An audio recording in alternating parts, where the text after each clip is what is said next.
Welcome to the World According to Christy podcast. This show will motivate you, inspire you, and give you tools to activate your goals and dreams, whether those dreams are entrepreneurial, corporate, or personal.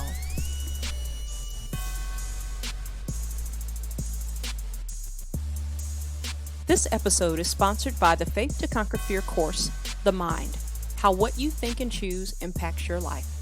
Do you want to become more aware of your limiting thoughts and create a vision for what you want and the choices you must make to support it? If so, visit www.empoweredspeaker.com/faith to conquer fear courses to learn more about this powerful self-study course.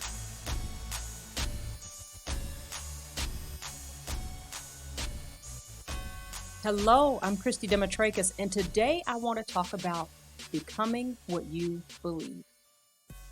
On June 3rd, 2016, the world lost a legend, Muhammad Ali. He was an American Olympic and professional boxer and an activist, and he's widely regarded as one of the most significant and celebrated sports figures of the 20th century.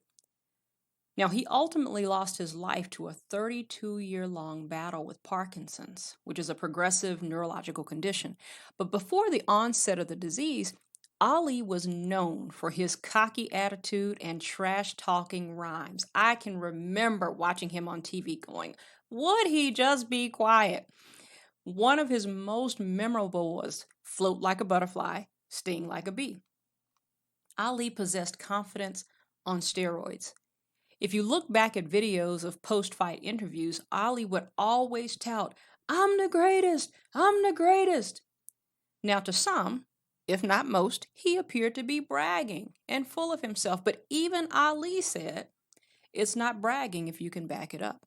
And I do find myself saying that. And back it up he did, both in and out of the ring. On the Muhammad Ali website, it says, Muhammad Ali was the heavyweight champion of the world in 1967, but he began one of his biggest fights when he refused to be inducted into the armed forces to fight in the Vietnam War. Ali was arrested, stripped of his titles, and exiled from boxing for 3 years. He cited religious reasons for not entering the draft, and his opposition was highly controversial. He became a voice for a generation that felt American military involvement in Vietnam was wrong, and his willingness to speak out against it earned him many detractors.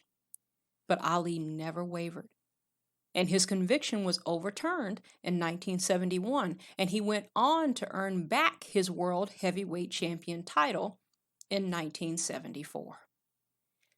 Ali's perspective of himself never wavered throughout his career. There was a method to his trash talking. By consistently saying he was the greatest, he made everyone else recognize his greatness. He kept saying it, so it must have been true, right? It worked. Ali is forever known as the greatest of all time. Ali is quoted as saying, "I am the greatest. I said that even before I knew I was." He believed he was the greatest, so that's what he became. What do you say about yourself? If I asked you to name 5 things you're great at, what would you say? Take a minute and think about it. Okay? What about just 3 things? Can you come up with 1? If you were able to come up with 5 or even 3, that is fantastic. Most people would answer after a lot of thought and typically say the safe and non-controversial things that couldn't be challenged because heaven forbid we have to prove it. People tend to say things like, "I'm a nice person. I'm generous. I'm smart or intelligent. I'm a good cook. I'm good with numbers," or something of the like, never fully giving themselves credit or appropriately acknowledging the greatness that is them. There are some things I know without a shadow of a doubt I am really, really good at. But I have to admit it's hard to say with full conviction that I am the greatest. Why is it hard? You have to answer that question for yourself. But for me, in those areas where I believe I am really, really good, I know what great looks like, and that's not necessarily me yet. And yet is the word that matters. Muhammad Ali said, "I am the greatest. I said that even before I knew I was." He believed he was the greatest boxer, so that's what he became. In order to become great at something, not everything, we have to believe we can be the greatest. And that belief will be followed by actions that lead to the manifestation of greatness. Chapter 4 of my book, Faith to Conquer Fear, the Journey, is titled, "It All Starts with the Mind." This is one of my favorite chapters of the book because it's true. Everything starts with the mind. Every action and every belief. A wise woman said, "Some things have to be believed to be seen." We have the power to write our future, starting with belief. So let's start believing. That's all I have for today. I'm doing what I love. I'll talk to you next week. Do you like free resources? Tools that will help you accomplish stuff?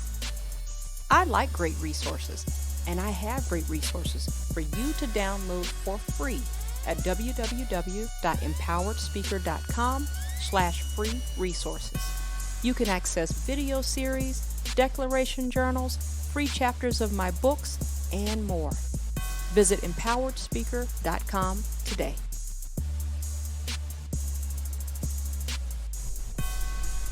Thank you for listening to the World According to Christy podcast. Remember to subscribe to ensure you receive updates on upcoming shows and check out free resources to help you achieve your dreams at empoweredspeaker.com.